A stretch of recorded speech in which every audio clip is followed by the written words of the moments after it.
You know, so much has happened since Vision 2025. I think it's really hard to just think back that it was only a year ago we sat here in this very room and talked about launching Vision 2025. You gotta look back to the original vision, which is providing world-class service to our customers. Now, starting there and with the customer behavior that's changing, because that's what it's all about, right? It's not us pushing this on clients, it's clients telling us, look, here's how I want to interact with you. Here's what I need, here's how I want to do business with you, here's how you can help me. And so I think the beautiful thing with what we're doing now in Vision 2025 is we're not going from the inside out, we're really talking to the customers, getting much more involved in their everyday needs, and then we're building our programs and our development and our services from their needs. I think what Life and IM have done with the pension planner, with the remote advisory and the little window you can share with the customer is fantastic. This is a way that they want to be in touch with the bank. If you look at the private side, of course, I think 97% of all interactions are now through the channel. So we're meeting our clients so many more times, but in different ways. How do you become SEB if you're not meeting them in their branch, on the phone? I think it's by being relevant to our customers' needs when they need it and exactly for what they need. Changing processes is easy to do on paper. It sounds good, it's theoretical. Again, it's doing it, right? And so we're choosing different pockets, if you will, of change. Instead of talking about it, let's lead by example. And so, for example, these rapid process digitizations, the RPDs, this is one way of really putting these things together, right, that we really value. Service design, the agile way of development, being really close to the customer and taking an outside-in view, looking at the customer journey, looking at the value deliverables, doing short sprints and making sure we get something in the hands of the customer. So it's the same thing with the Innovation Lab. You know, why do we have the Innovation Lab? It's really to capture the entrepreneurial spirit of our employees, but also to teach them new tools and ways of getting things done faster. You know, go from PowerPoint to prototype. Get out of the building, talk to your customers, see what they want, experiment quickly, fail fast if you have to. But we said, what could be true about the future, and then how do we ensure that SEB is a winner in that future?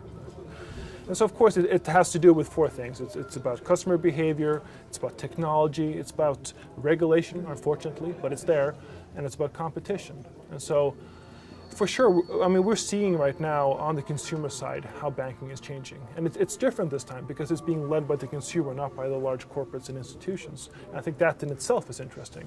How should employees prepare themselves for the changes ahead?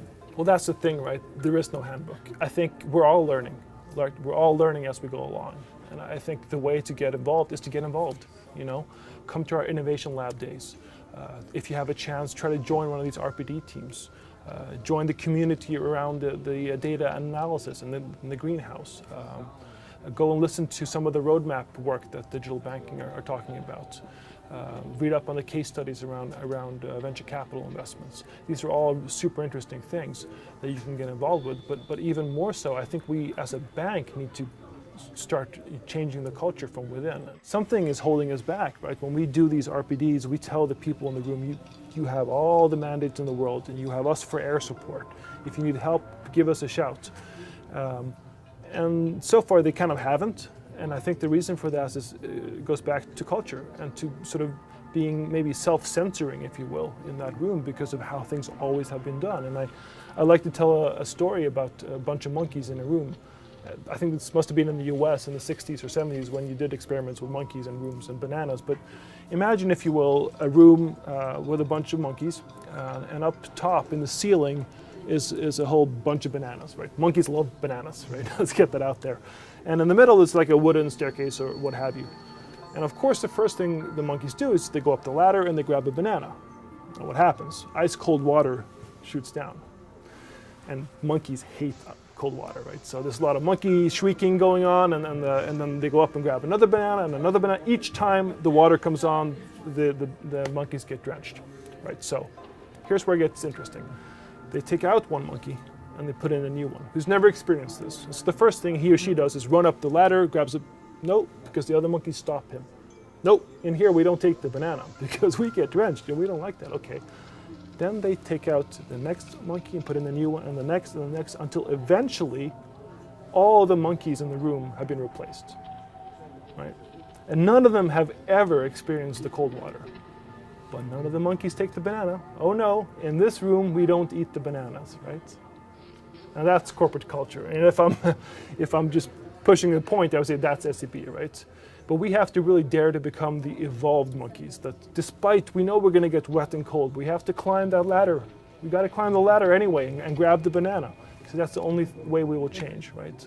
We're living in the future, and there's a new vision, there's a new willingness from management at all layers, there's really a much higher demands on us from customers, and we have tougher competitors than ever. We got to grab the banana, we got to change.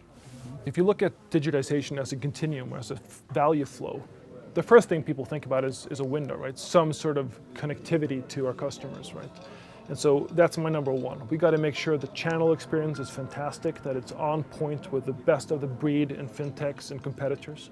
But behind that, feeding this channel, we must have automated processes, really running totally automated from front to back, end to end, and that the customer experience of going through that process is equally pleasant as the window. So that's two, getting the processes efficient and good for the customer.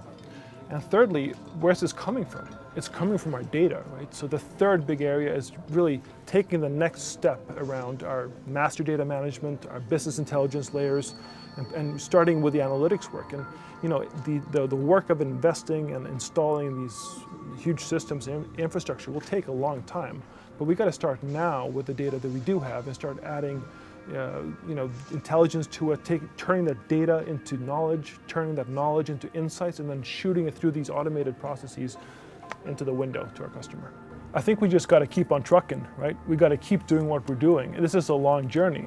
There's a reason it's called Vision 2025, right? We're 1 year in, there's another 9 years to go.